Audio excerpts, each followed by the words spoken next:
আম্মু আম্মু আমি লিপস্টিক দে। আচ্ছা ঠিক আছে তুই লিপস্টিক দিবি, দে লিপস্টিক দে। এই কি তুই লিপস্টিক দিয়ে তোর মাথাটা টালা দে। এ দেখে তোর খাকা মাকার হয়ে গেছে রে এখন ঠোঁটটা। এ কি হয়েছে রে? এ ছি আম্মু তুমি আসতেছে আরো। তুই কি করলি আমার সাথে, কি করলি শয়তান? তুই কি করলি আমার সাথে শয়তান? এখন আমার মেজাজটা অনেক গরম হতেছে। এ আম্মু দেখছো কি করছে? দাঁড়া একটা আইডিয়া, ওর আঙ্গুলের ভিতরে আমি কি ঢুকে দিচ্ছি তুই দেখে। একটা কালি হাতে লাগিয়ে দেবো, দেখিস ও কি করে। এ দেখে তোর ওর হাতে আমি সুন্দর করে কালিটা লাগিয়ে দিচ্ছি।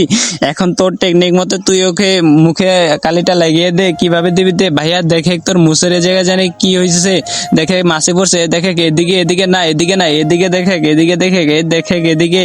আচ্ছা ঠিক আছে হয়েছে, তোর মাসিটা পড়ে গেছে। এ কি রে তুই? তার আগে বন্ধুরা, তুমি যদি হিন্দু হয়ে থাকো তাহলে ভিডিওতে একটি লাইক করবা, আর যদি মুসলিম হয়ে থাকো তাহলে লাইক এন্ড সাবস্ক্রাইব দুইটাই করবা, আর কমেন্টে তোমার সুন্দর নামটি লিখে যাবা। কত সুন্দর দেখা যাচ্ছে রে, কত সুন্দর দেখা যাচ্ছে। কি মজা কি রে, তোরা হাসতেছিস কেন? এ আমার মুখটা কি করছিস রে শয়তান? তোকে মেরেই ফেলবো আজকে, মেরেই ফেলবো। দাঁড়া তোকে মেরেই ফেলবো আজকে। তুই আমার সাথে ফাজলামি